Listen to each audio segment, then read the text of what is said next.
Hi everyone, आज का हमारा टॉपिक है कंपैटिबिलिटी इश्यूज इन पार्टनर्स। सो ये कंपैटिबिलिटी इश्यूज अमंग पार्टनर्स आते कैसे हैं? जैसे कि हर किसी की अपनी वैल्यूज़ होती हैं, अपनी जीवन को जीने की हैबिट्स होती हैं और डिफरेंट काइंड ऑफ उनके रिलीजियस बिलीव्स होते हैं। समटाइम्स लोगों की लव लैंग्वेज भी डिफरेंट होती है, जिसके कारण बहुत सारी इश्यूज जनरेट हो जाते हैं और हम एक दूसरे के कंपैटिबल फील नहीं कर पाते हैं।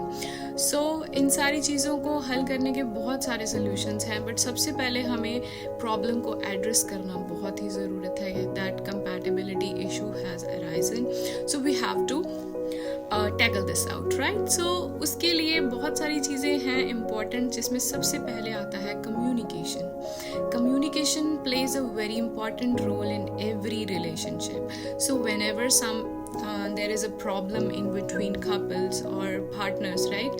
So उस पर सबसे इम्पॉर्टेंट चीज़ है कि आपका कम्युनिकेशन गैप तो नहीं है। अगर कम्युनिकेशन गैप है तो आप उसे क्लियर करें। दूसरा, आप एड्रेस करें कि आपको क्या चाहिए एक रिलेशनशिप में, राइट? सो ये बहुत इंपॉर्टेंट चीज़ है।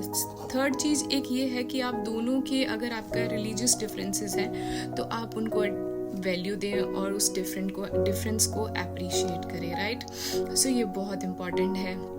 एंड उसके बाद सबसे ज़्यादा इम्पॉर्टेंट चीज़ है सेट योर बाउंड्रीज।